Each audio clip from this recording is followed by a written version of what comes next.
Live from New York. It's a show that is on the eve of the First Things First Bowl 3. Yeah. Danny, you and I are almost like on the outside looking in. It's really a grudge match. We're like the WWE managers. Sure. Remember that? Absolutely. Like Bobby the Brain Heenan. That's me. I don't know, you're a lot older. You're Virgil. Yeah. Virgil, perfect. Oh, that's cool. Yeah, that's a good You're one. the $1 million man, Ted DiBiase. Thanks, buddy. I appreciate that. But right now we have a brand new segment that's called.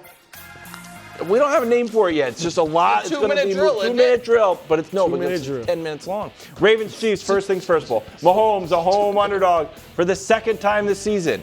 Third time ever. How did the first one go? Lost to Josh Allen. How did the second time go? Lost to Jalen Hurts. How's the third time going to go? Nobody knows. Nick, come Monday morning, what do you see happening? Oh, listen, I think the headline from this game, so I know it's not Thursday at 4:10, but there's a little sports media ombudsman. Wow. The media is going to be embarrassed by how they've previewed and covered this game. That's unlikely. Entirely, the focus has been about what is at stake for the Kansas City Chiefs. About how the Chiefs, if they fall to 1-3, what does it mean? Are they going to actually miss the playoffs? There's been very little, if any, coverage of, hey, this Ravens team that is S-Bob as much as any team in the league, who came into the year with the most talented roster in football, with the best regular season quarterback in football, that team, they're going to be 1-3 to start the season. Uh-oh. And that's what's going to happen. And it's going to feel like late to the party on panic for the Baltimore Ravens. As by media, do you mean like media that has really cast their lot with the Baltimore? No, I don't. No, I actually am talking more. I'm talking because Brew hasn't done this. The sports media in general has covered this from a Baltimore will be fine no matter what. We're worried about the Chiefs light, and I think that's been foolish. I think part of it, Nick, I agree with you. I mean, anybody saying the Chiefs aren't going to make the playoffs or in danger that if they lose this game, I think is going too far.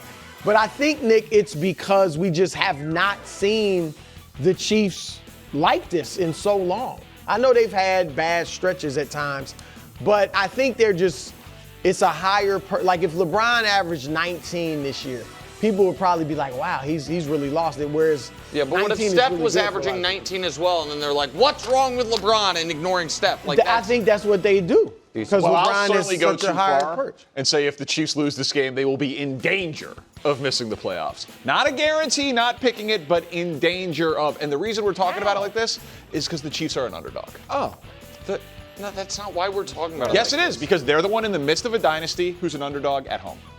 Ravens side.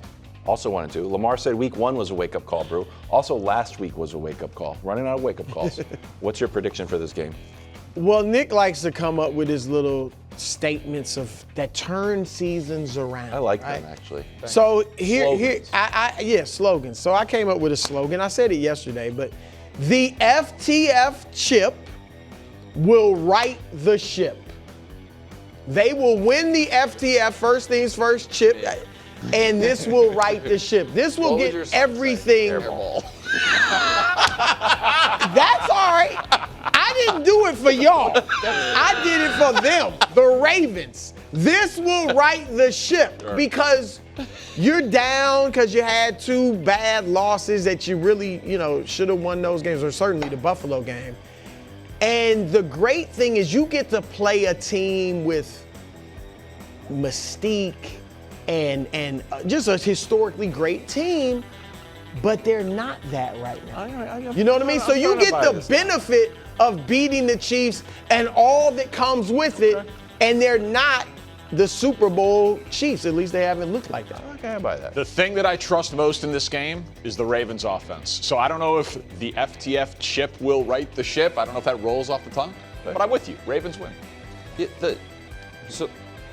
Go ahead, kid. No, I feel bad though. I would have, if everyone's picking the Ravens, I would have gone with the Chiefs. No, you. I don't like you to be all by yourself. It's 2-1. I like where I'm at, and I also will once again reiterate the point I made before. Everyone, for some reason, has just decided that the 1-2 Ravens, they're just unlucky, and the 1-2 Chiefs are bad.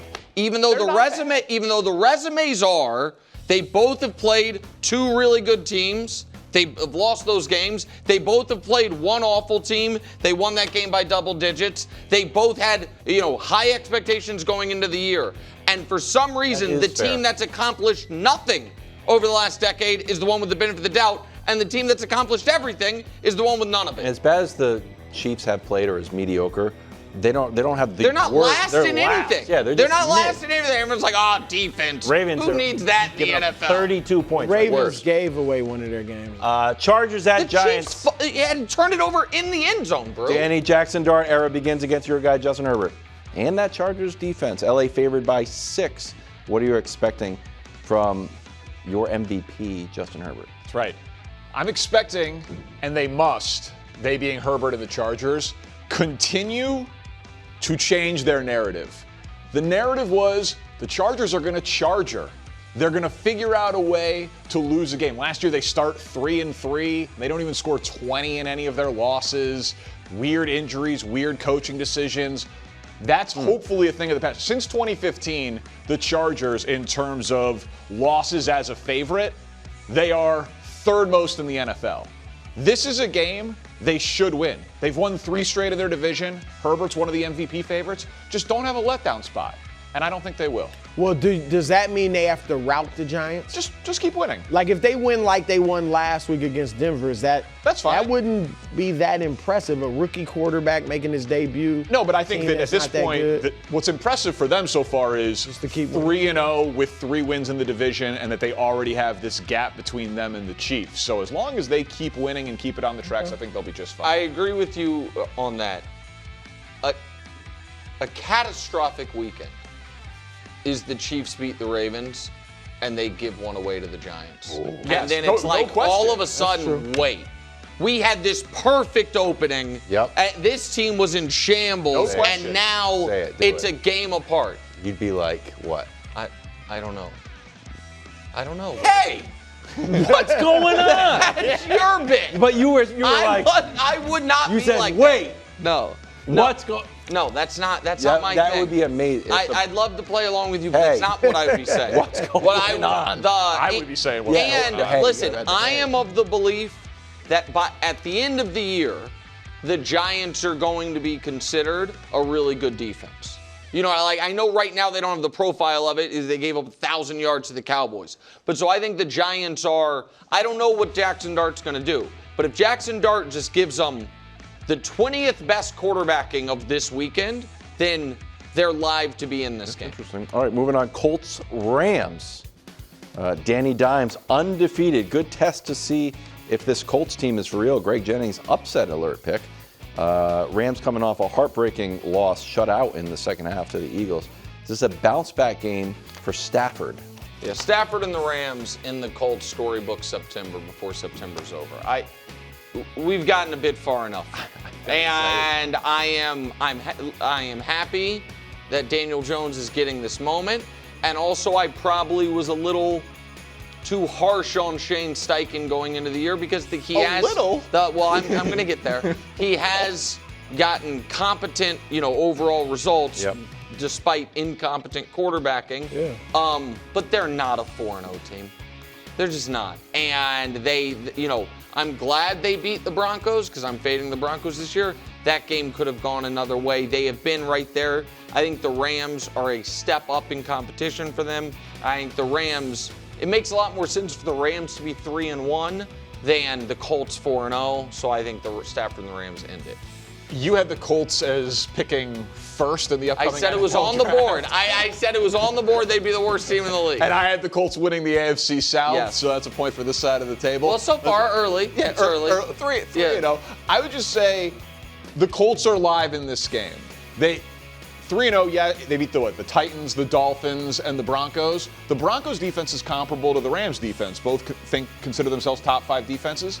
The Colts put up nearly 500 yards on Denver. The Colts offense has been excellent so far. So I think the Colts are going to be in this one in the fourth quarter. Yeah, look, I would love to see the Colts beat everybody's All-American in the Rams. I would love to see that. I feel like the Rams are going to win this game. But if the Colts win it, they put everybody on notice. And we have to say this, and Danny, you saw it, they have had good players around their quarterback. They just haven't had even decent quarterback play, and now they're getting good quarterback play. And if they win this game, though, they're legit. You know, if they win this game, you know what we're going to see? A little bit of the Naptown chant. Oh, That's right. Oh, A little bit. Christina, What are you get looking the button ready. Oh, napped. Yeah, look, we don't think the Pacers are going to do much, but Well, but it also is really important. The right. Rams, the Niners are undefeated. The Seahawks are now 3-1. It's also just important for the Rams to keep pace in this NFC Yeah, West. no question. That everybody wins. moving on. Champs, Eagles in Tampa Bay. This is a game on Fox. First matchup ever between two 3-0 teams where all 6 games, Brew, were won by 1 score. What's hitting your radar? Well, it's what Nick and Danny have been clamoring for. Jalen and the Birds take flight. So I do think they will go out and throw the football more. They're not going to get crazy. He's not going to throw it 35 to 40 times. But I do think that they will come out and get A.J. Brown and Devontae Smith going early. That'll open things up for Saquon. And I see a really good performance from Jalen Hurts and the Eagles in this one. They want to win this game. And I get it, the Bucs are banged up. But, you know, they've beaten them the last 2 times. They want to put that noise to rest. So they're going to have a great outing. Brew, I wasn't a receiver like you. I did not cover the NBA for decades. But what's the old adage in basketball? Big man runs the floor. Yeah, What you gotta repay him. You got to give him a touch. Yep. This is rudimentary football analysis. Give A.J. Brown a touch. He's really good. Like, I don't think that's like disrespectful to Jalen Hurts or Saquon Barkley, or it means he can't throw, or I hate the tush push. Just like if you have a top 3 wide receiver duo in the NFL, use them. Yeah, and if they don't, and to start, reasonable. If they don't in the opening script this week have a more wide receiver centric game plan, then something's going on. Like that, there is. Yeah, you're not asking for 12 passes. Correct. But And I throw the ball 50 I'm times. just Throw it asking downfield. for the Eagles to have a game plan of the league's 9th most conservative team. You know what I mean? Not number 1 with a bullet, because last week's game plan didn't work. The game worked, but you know what I mean? The opening script game plan. And Jalen and AJ, who are 2 of your 3 most talented offensive players, maybe your 2 or your 3 most talented overall players, would like you to do it. And I sneaky wonder if Saquon would too. Yeah. If Saquon would like to have a week where it's like, I'm not the focal point. Like, I can take a deep breath. It'd be weird if, and I don't want this to happen, if A.J. Brown and Devontae got the flu just for 20, and they were unavailable in the game, and then the game plan didn't change. Correct. Like, well, we're fine. We're on the ball. Where are we? Bears, Raiders. Caleb, fresh off of an Offensive Player of the Week award that he didn't even celebrate. Did you hear this? Yeah. What a guy. I was thinking about bringing that back. Oh, man. I liked it so much. Raiders are home underdogs. Danny, how confident are you in Ben Johnson and Caleb? I'm very confident. And I would just like to say, don't shake your head quite yet, Brew. Don't let Caleb and the Bears get hot now. 1 turns into 2, 2 turns into a bye week, and then look at the schedule. All of a sudden, everyone's like, the NFC North is such a tough schedule, Bears such a tough schedule. Commanders are hurt. They'd be coming off a game against the Chargers. Bears would have an extra week to prepare. Saints at home. At Baltimore, it's going to be a tough game. Cincy, Jake Browning. Giants at home. Jackson. Don't let Caleb, who's been great in his last 10 games, 18 touchdowns, 2 interceptions. Don't all of a sudden let Caleb and the Bears get hot heading into the bye. They'll be right back in everyone's playoff picture. Well, listen, that schedule is Favorable. Yeah, favorable. And before for the sure. year, people thought it was tough. Because but it ends brutal. Oh, they thought this stretch was tough because Cincy in Yeah. particular. That's fair. And Washington, and banged Washington, up, like exactly. Yeah, and by the way, Jaden Daniels already ruled out this Right. week. That's the And McLaurin. And McLaurin. So that is concerning for them. I think your point about the Bears having a bye and the Commanders having that really physical Chargers defense plays into it as well. This is what I'll say about this game. because I have both these teams in the playoffs. Yeah. You're not a Caleb guy. Not even going to allow it. Hold on. I'm obviously a Caleb guy. He is a Caleb. I'm not the Caleb guy. I'm a Caleb guy. Fair. But what I will say is this. It's going to be hard for me at the quarter pole of the season to find whoever loses this game finding their way back into the playoff picture. Interesting. So I don't want to have to write off. I had them both in. Were you rooting for a tie? I had them both, kind of. Oh. I had them both in, and I'm a little concerned because one of them is about to be 1-3, despite a soft early part of the schedule. Look, I had I was correct about the Raiders and Ashton Genty struggling, but the Bears I did have in the playoffs, so I wouldn't mind seeing them win, Danny. I do though think you're discounting the Cowboy bump. Yes. You know, we saw Russell Wilson from week to week what he looked like after playing the Cowboys. So just don't be I don't want you to be crestfallen if Caleb comes back to earth. I appreciate you looking out. Speaking of the Cowboys, Micah back in Dallas. That storyline has dominated the headlines. But Jordan Love has been excellent when he plays the Cowboys. Brew, what are you expecting from him? J-Lo, J-Go. I like that. What's J-Go mean, bro? Go deep. Oh, thanks. Go deep. Just go deep. I mean, that's what you saw what happened with the Giants when they went deep. J-Lo will once again make himself at home in Jerry World. He loves Jerry World. Last time he was there, underdog, young boy, hadn't been in the playoffs ever. And with a young team, goes out there and throws for almost 300 yards, 3 touchdowns in a shocking win. And he is going to go out there, no pressure on him. Great place to be coming off a bad performance against Cleveland with at least the interception. And he wants to get right, and he will because the Cowboys are just what the doctor ordered. So J-Lo is J-Go and all that stuff. Yeah, I mean, you were just talking about the Cowboys bump that Caleb got. This Packers team, obviously, more experienced, very talented. I think across the board, we'd be shocked if this game was close in the fourth quarter. Yes. Right? And it's worse for the Cowboys because I think the Packers lost last week. Like now they agree. Right? Sure. Like they are totally focused. Well, and they'll be locked in for Micah. Yeah. Like, there's no way there's going to be a letdown spot here for Green Bay. This feels like it could get ugly fast. Go ahead. No, you go. I was ask you a question. Me or Dan? You. Yeah. Because you've got your finger on the pulse of sports media as a sports media. Sports media ombudsman. It's part of my job. Heavy is the head. I'm looking around and certainly someone's picking the Cowboys, just even for the take equity. No. I can't find it. But this line is not Saints. Right. No. And I know it's on the road, but I really can't find anyone, and that starts to send my alarm bells off that it's just, we're treating this like there's no path forward at all. Which is why, it's weird. and so I understand that typically would also make me worried. However, in this instance, I'm just telling gamblers of America, you don't have to bet the Packers -7. You got to tease them. But if you have a 6-point teaser involved My guy. this weekend and the Packers aren't a leg of it, what the hell are you even gambling for? I'm just telling you right now. And I think Jerry is actively sorry, I gotta be quiet. We're gonna talk about the main event. Oh my goodness. We thought it was going to be Prince versus Mac Jones, but then Mac Jones got banged up. But guess who is back? Brock. They said Is Brock's, it official? No, Shanahan said he's expected to play. What do you need to see from Brock or the Jags, whoever you're more fond of, Nick? Well, we know. Dealer's choice. All right, Trevor, fair is fair. What do they call me, KW? Mr. Consistency. You know what they also call me? The Mayor of Fair. That is true. Trevor's got to look like a true prince against this Niners defense. He has to. It's been a while. It's correct. A long while. If he was playing B-level football, they'd be an easy 3-0 and a scary team. That D-line's been really good. They have not yet unlocked Travis Hunter. I'll see if they do.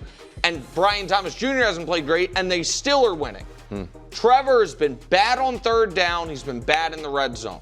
I have to be fair. You're now playing a banged-up Niners defense. First game back for Purdy. This is kind of like the first things first undercard because. I thought that was last. No, that is real because for real. This could be a complete sea change for Nick Wright. I mean, Nick loves the guys that are great in high school. Purdy was, I think, a 3-star recruit. I thought that seems think. high. And obviously, Trevor was Gatorade Player of the Year. Everybody's All-American and all that, right? Everyone's All-American. And Purdy was Mr. Irrelevant. And right now, people feel like Purdy's the better quarterback. Well, that's a little. No, but he's higher on your tiers. I would have Purdy above Trevor Lawrence. People have him ranked above Trevor Lawrence. So, I mean, the last time Trevor Lawrence had 250 yards in a win was week 5 of last year. Undefeated. Easy schedule. I actually think, though, the Jags could win, regardless of the quarterback. Like, I almost made this my upset alert. We got to go across the pond for our final one. First game, 9:30 a.m., Vikings at Steelers in Dublin. Danny, what do you want to see from Aaron Rodgers in this game? Aaron Rodgers has 2 objectives in this game. 1A, stay healthy. 1B, win. And in that order. Because if the Steelers win, but Rodgers is hurt, the season's over. If they lose, wait, did I do that wrong? No, you got it right. I got that right. Yeah. But if he comes out of this one healthy and they lose, they're okay. Like Brian Flores is going to blitz, and blitz some more. They're 7th highest in blitz rate, 4th in pressure percentage. Rodgers was not sacked last week, but sacked 7 times in the first 2 games. He wasn't sacked last week because he's getting rid of the ball. Well, I know. He would have been better off sitting there and, I think they had 203 total yards. If you get to him, he's out. Well, he got hit way too much in the first 2 games. Like, that was just not sustainable for a guy in his 40s. So I don't think he's going to stand in the pocket. I agree. And to add to this, because I think it's a great take, Arthur Smith needs to know that too.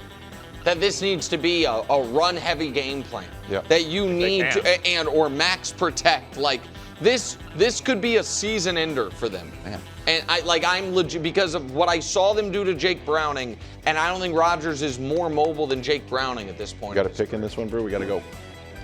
I'm going to go with Pittsburgh. I am seeing the NFL very clearly. This is the official pick segment. I plug into the matrix. I see the league clearly. I'm not going to let 3-0 change me. I'm not scared of picking big games, taking the points with Detroit. Play in the wood with the Chicago Bears. Easy, easier, and easiest. I know that I'm right. Time now for the most profitable pick segment in all of the land. And I would love to say that I have the nicest chain on the desk, but Teron Armstead decided to come out here. 12 years in the NFL. Oh. I guess that's a little better than 65% in 1 week. It's still nice, though. It's still nice. Yeah, thank you. It's actually cute. His is nice? Yeah, his is nice. Well, Wow. I can't be humble when I went 65% against the spread of the NFL. Last week was a little rough, but only because of the worst beat we will have all year. Jordan Davis, you already blocked the kick. Just go down. And the Rams cover. And it would have been another 2 in 1 week. Why is the guy running? He's 1,000 pounds. And he's taking it all the way to the house. It was very disrespectful to all of the Rams bettors out there. That should have been a 2 in 1 week. But alas, even with the worst beat we'll have all year, we're still fine. We're still 5-4.